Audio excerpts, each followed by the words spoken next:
Bienvenidas y bienvenidos a nuestra cuarta sesión virtual sobre nuestro curso de Teoría de la Constitución. En esta ocasión, las tres sesiones anteriores hemos revisado puntualmente los conceptos, las problemáticas centrales del texto de Carl Schmitt de Teoría de la Constitución. Hay un capítulo que hemos dejado para el final, que es el capítulo que se llama Distinción entre poderes. Este capítulo lo hemos dejado al final porque Schmitt lo que hace en buena medida es consagrar todo el saber que tiene en torno a la teoría de la Constitución en este capítulo de la distinción entre poderes, que para sus efectos no es otra cosa más que el diseño constitucional. Y lo que hace es bajarlo a ras de suelo de la Constitución de Weimar.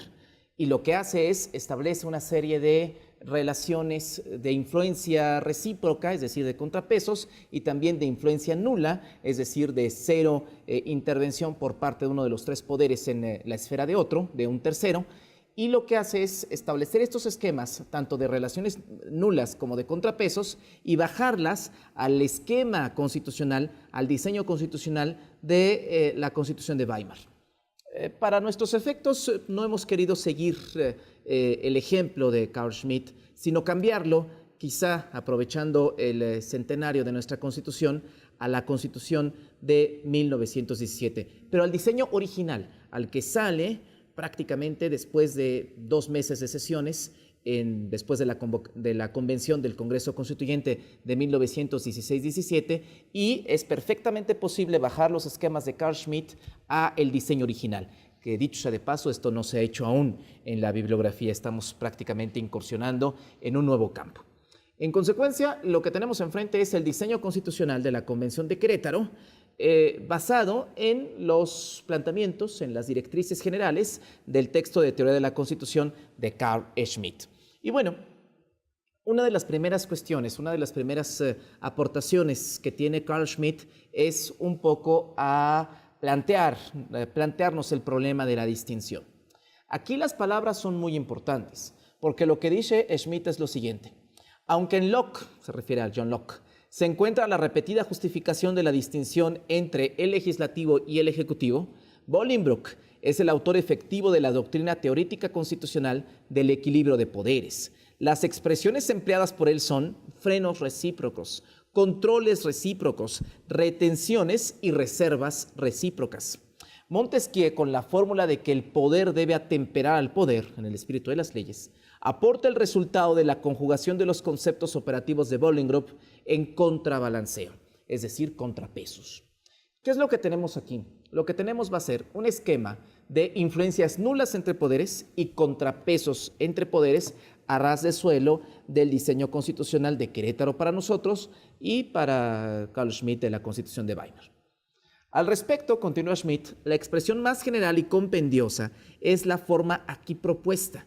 Y desde aquí, Schmitt nos va a cambiar la jugada, porque nos dice que tenemos que referirnos, tenemos que hablar de distinción de poderes, que es precisamente estas influencias nulas y estos contrabalanceos, estas reservas en el lenguaje de Bolingbroke. Separación significa aislamiento completo.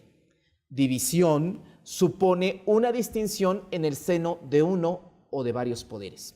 A ver, cuando hablamos de contrabalanceos entre poderes, es decir, un poder que frena a otro, tenemos que hablar de distinción entre poderes. Cuando hablamos de separación, significa influencia nula, es decir, cierto ámbito facultativo del Ejecutivo está completamente separado del campo judicial. Vamos a abonar más adelante en ejemplos. Se nos ocurre rápidamente el indulto. El indulto presidencial no atraviesa por el contrapeso del judicial, que quiere decir que hay una influencia nula del Poder Judicial en torno al Ejecutivo en materia del indulto presidencial. Y eso es separación entre poderes, aislamiento completo entre poderes. Y hay otra cosa que se llama división. Tenemos la muletilla de hablar de división de poderes. Y Schmitt, que es muy pulcro en el lenguaje constitucional, nos dice, no. Cuando hablemos de división de poderes, estamos hablando de una división en el seno de un poder. Por ejemplo, el caso del Poder Ejecutivo francés, dado que es un sistema semipresidencialista, pues la persona del Ejecutivo está completamente diferenciada. Por un lado tenemos al presidente y por otro tenemos al vicepresidente. Para el caso inglés, el jefe de Estado es la reina de Inglaterra y para el caso también inglés, el jefe de gobierno es el primer ministro, que es el líder de la gran coalición en el Parlamento inglés, en la Cámara de los Comunes. O para el caso del legislativo, cuando hablamos de división de poderes, estamos hablando de que hay una Cámara de Comunes y hay una Cámara de Lores. O para el caso mexicano, de que existe una Cámara de Diputados y una Cámara de Senadores. Esto es división de poderes. El poder está dividido. Quiere decir que el poder legislativo se constituye, el Congreso de la Unión se constituye en una Cámara de Diputados y una Cámara de Senadores. O para el caso de la experiencia venezolana, aquí no tenemos en el Congreso una división de poderes, tenemos una república hasta cierto punto unitaria, porque el Senado no existe, Hugo Chávez hace mucho tiempo lo desapareció, y lo único que tenemos es una asamblea de diputados, una asamblea de legisladores. Por tanto, no tenemos división en los poderes, en el poder legislativo, porque solamente tenemos una cámara. Entonces, así va prefigurando un poco el lenguaje Schmitt: distinción entre poderes, contrabalanceos, separación entre poderes, influencias nulas, y finalmente división entre poderes, una división, segmentación orgánica al interior de un poder, legislativo, ejecutivo, judicial. Tomando como base las ideas de Schmitt y adecuadas al texto original de la Constitución Mexicana de 1917, tenemos el siguiente esquema de separaciones. Y lo primero que tenemos es una separación de poderes, es decir, influencia nula del Ejecutivo sobre el Legislativo. Es decir, aquellas facultades frente a las cuales el Ejecutivo no se entromete en el ámbito del Legislativo, y el Legislativo sale con un poder último, sale incólume frente a pues las relaciones, las facultades, las potestades del Ejecutivo. Influencia nula del Ejecutivo sobre el Legislativo. Lo tenemos en el artículo 60. Cada Cámara calificará las elecciones de sus miembros y resolverá las dudas que hubiese sobre ellas. Su resolución será definitiva e inapelable. El famoso colegio electoral. Aquí hay que saber un poco de historia. Toda la vida, en el siglo XIX, en el siglo XX, hasta los años 90, el colegio electoral fungió de manera sistemática, no solamente para calificar la elección presidencial, sino también para calificar la propia elección de legisladores. El colegio electoral no es otra cosa más que la Cámara de Diputados la Cámara de Diputados electa, erigiéndose en una comisión, que eran los primeros que llegaban normalmente para revisar las cartas credenciales del resto de los diputados electos, y una vez que revisaban las cartas credenciales, se instauraba una segunda comisión para revisar las cartas credenciales de los primeros, y entonces se revisaba filiaciones, pues el componente electivo no existía. Hasta el 90 tenemos el Instituto Federal Electoral, 1990. Antes de eso, lo que tenemos es un colegio electoral. La Cámara de Diputados, guardando órdenes y circunstancias con la situación norteamericana, la Cámara de Diputados se erige como una asamblea que revisa el proceso electoral no solamente del presidente, sino también de los propios diputados electos. Y frente a esto, el Ejecutivo no puede hacer nada. Por eso en el artículo 60 queda claro: cada Cámara calificará las elecciones de sus miembros y resolverá las dudas que hubiese sobre ellas. Su resolución será definitiva e inatacable. ¿Qué quiere decir? Que si al Ejecutivo no le parece el fallo de la Cámara, pues el Ejecutivo no puede hacer absolutamente nada. Por eso es influencia nula del Ejecutivo sobre el Legislativo. Pero hay más artículos que tienen esta relación. El artículo 72, inciso J: el Ejecutivo no puede hacer observaciones a las resoluciones del Congreso o de alguna de las cámaras cuando ejerzan funciones de cuerpo electoral o de jurado. Lo mismo cuando la Cámara de Diputados declare que debe acusarse a uno de los altos funcionarios de la Federación por delitos oficiales. Es decir, el Ejecutivo no se puede entrometer ni en las labores de la Cámara como colegio electoral, ni tampoco en lo que más adelante veremos como juicio de procedencia, que es la antesala del desafuero.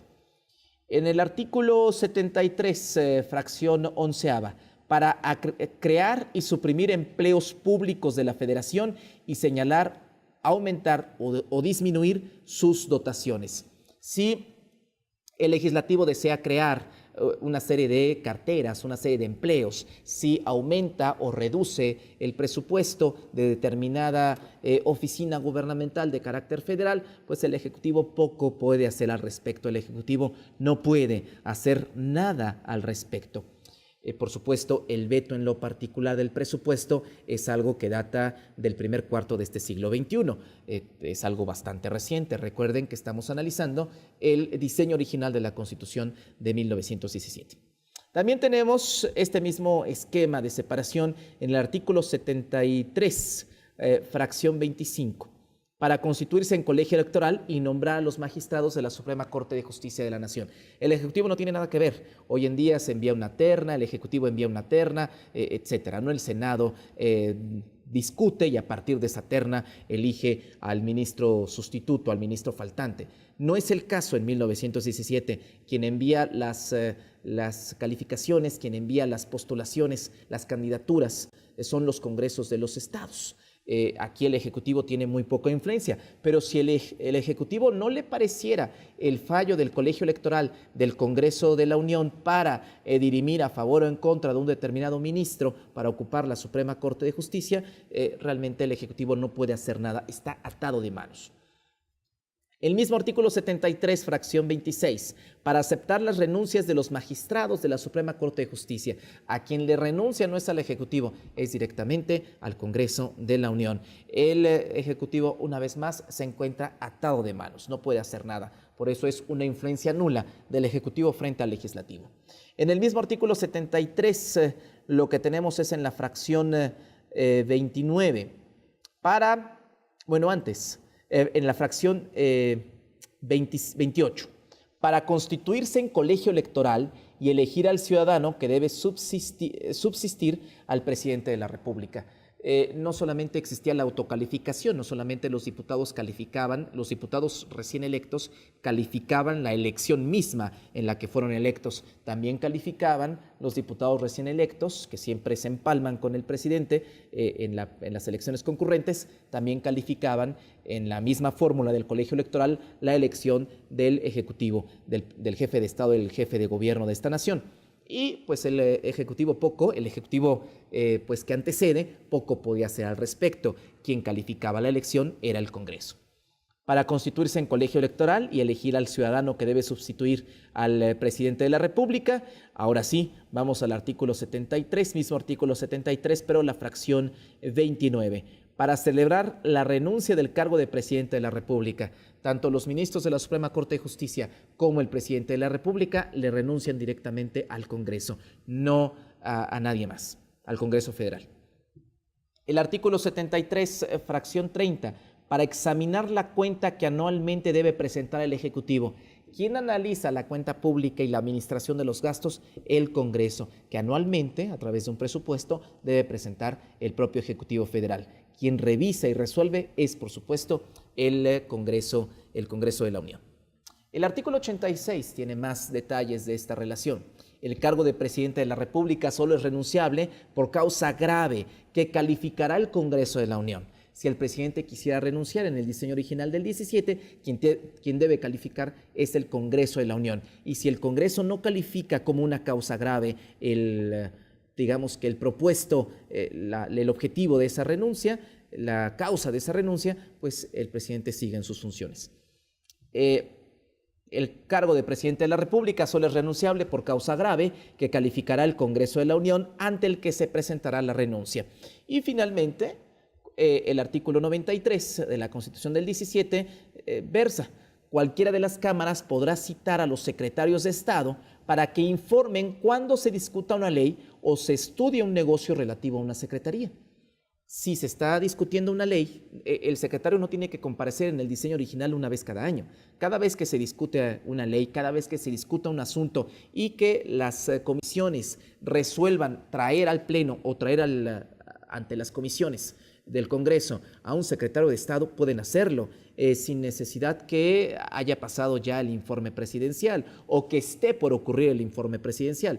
Este llamado a la comparecencia de los secretarios es profundamente coyuntural, no es una vez al año o una vez por periodo ordinario, puede hacerse tantas veces el Congreso lo determine. Aquí habrá que decir que esto es un rasgo profundamente parlamentario y no es si el Congreso pusiera y depusiera a los secretarios de Estado, estaríamos hablando definitivamente de un parlamentarismo, pero es un rasgo de control profundamente parlamentario. ¿Por qué estamos inscritos en un sistema presidencial y no en un sistema parlamentario? Precisamente por este artículo, entre muchos otros, porque solamente comparecen, pero el Congreso no tiene la facultad para deponerlo y mucho menos para sustituirlo. Esa es facultad exclusiva del presidente de la República. Hasta aquí nuestro esquema de separación de poderes, dígase influencia nula del Ejecutivo sobre el Legislativo. Ahora vamos a voltear un poco la moneda, vamos a rotar las cosas. También separación de poderes, pero en esta ocasión influencia nula del Legislativo sobre el Ejecutivo. Vamos a ver la otra cara de la moneda. Y aquí, es decir, cuando el Legislativo hemos visto cuando el Ejecutivo está amarrado de manos. Ahora veremos cuando el Legislativo se encuentra en esa misma situación frente al Ejecutivo. El artículo 33 es muy claro. El Ejecutivo tendrá la facultad exclusiva de hacer abandonar del territorio nacional inmediatamente y sin juicio previo a todo extranjero cuya permanencia juzgue inconveniente. Hoy en día casi se mantiene igual, salvo que le añadieron en los últimos 20 años, se le añadió a través de audiencia previa. O sea, tiene que haber una audiencia previa y ya después el Ejecutivo podrá mandarlo muy lejos a algún extranjero que se meta en un asunto público o meta sus narices donde no le convenga. Ahora bien, el artículo 33 hoy se puede juzgar como xenófobo, como intolerante, pero realmente lo hicieron con dedicatoria. Recordemos el golpe de Estado de 1913 y pues este es un artículo poderosísimo que le permite al presidente prácticamente pedirle que abandone a cualquier dignatario plenipotenciario de cualquier gobierno extranjero, concretamente embajador, que abandone el país directamente. Esto fue un artículo con dedicatoria quizá a Henry Lane Wilson, que con el paso de los años prácticamente no se ha alterado. La única alteración es audiencia pública, que se hizo hace más de 20 años y pues a la luz del tiempo puede verse como un artículo xenófobo, hasta cierto punto intolerante, pero ahí sigue vigente en el texto constitucional. Artículo 33, influencia nula del Legislativo sobre el Ejecutivo. El Legislativo nada puede hacer frente a eso. El Ejecutivo tendrá la facultad exclusiva de hacer abandonar del territorio nacional inmediatamente y sin juicio previo a todo extranjero cuya permanencia juzgue inconveniente. Tenemos más en el artículo 67. El Congreso tendrá sesiones extraordinarias cada vez que el presidente de la República lo convoque para ese objeto. Quiera o no el Congreso, si el presidente convoca una sesión extraordinaria, tiene la obligación el Congreso en todo tiempo de acudir al llamado del Ejecutivo. Esto definitivamente es una influencia nula del Legislativo sobre el Ejecutivo. El Legislativo está amarrado de manos. El artículo 73, concretamente la fracción sexta, inciso 5. El Procurador General dependerá directamente del Presidente de la República, quien lo nombrará y removerá libremente. Pasa la aprobación y las renuncias de los ministros de la Suprema Corte de Justicia, pero no del Procurador General de la República. El Procurador General es una carta exclusiva del Presidente de la República. El artículo 73, fracción 16, inciso 1. El Consejo de Salubridad, todavía no existía la Secretaría de Salud, eso viene me parece que con Manuel Ávila Camacho. El Consejo de Salubridad dependerá directamente del Presidente de la República, sin intervención de ninguna Secretaría de Estado. Así como nombra libremente a sus secretarios de Estado, también nombra al Consejo de Salubridad y pues la Secretaría de Salud es de los años 1943, si mal no recuerdo. Bueno, ¿qué más hay? El artículo 89, fracción segunda. Nombrar y remover libremente a los secretarios de despacho, al Procurador General de la República, al gobernador del Distrito Federal. La reforma del Distrito Federal proviene de 1996, de una ley electoral de 1996. El gobernador del DF, en aquellos años, en 1996, se llamaba regente. Bueno, en el diseño original es gobernador. El gobernador del Distrito Federal y a los gobernadores de los territorios, al procurador del DF y territorios, así como remover a los agentes diplomáticos y empleados superiores de Hacienda y nombrar y remover libremente a los demás empleados de la Unión. Si nosotros nos estamos dando cuenta, las facultades que tiene el presidente, más allá de ser soberanas en materia del ejército, por ejemplo, son, pero además están contrabalanceadas, son facultades, las influencias nulas que tiene el presidente son facultades de tipo administrativas, no tanto potestativas, lo cual reafirma en el diseño constitucional original de 1916-17 un sistema de carácter presidencial y no, como se ha pensado y se ha dicho y se ha escrito muchas veces, un presidencialismo. El artículo 89, fracción 11, convocar al Congreso o alguna de las cámaras a sesiones extraordinarias cada vez que el Ejecutivo lo estime conveniente. Bueno, el primer artículo hablaba de la Cámara de Diputados, aquí también se habla también de la Cámara de Senadores. Si hay una sesión extraordinaria que convoque el Ejecutivo, el Senado no puede rechazarlo. Y también tenemos el artículo 89, fracción 13. Habilitar toda clase de puertos, establecer aduanas marítimas y fronterizas y designar su ubicación. Eso también es una facultad exclusiva del presidente. Entre tantas son otras de menor rango, de menor instancia, pero cabe aclarar que las facultades exclusivas prácticamente son de carácter administrativo, técnico-administrativo, ejecutivas expresamente. Bueno, vayamos al Ejecutivo frente al Judicial. Separación de poderes, es decir, influencia nula del Ejecutivo frente al Judicial, es decir, el Ejecutivo otra vez se amarrará las manos, pero no frente al Legislativo, sino frente al Poder Judicial. El artículo 97 es bastante claro. Dice, los magistrados de circuito y los jueces de distrito serán nombrados por la Suprema Corte de Justicia de la Nación. No tiene nada que ver el presidente y tampoco tiene nada que ver el Congreso, dicho sea de paso, es directamente el Pleno de la Suprema Corte de Justicia. El artículo 103.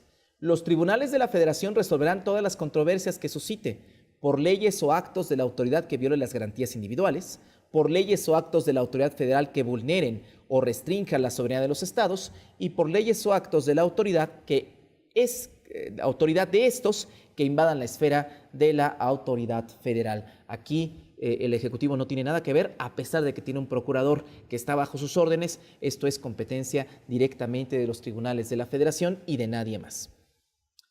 Vayamos al otro esquema, otra vez volteemos la moneda. Separación de poderes, es decir, influencia nula del judicial frente al ejecutivo. Es decir, cuando el judicial se amarra las manos frente al presidente.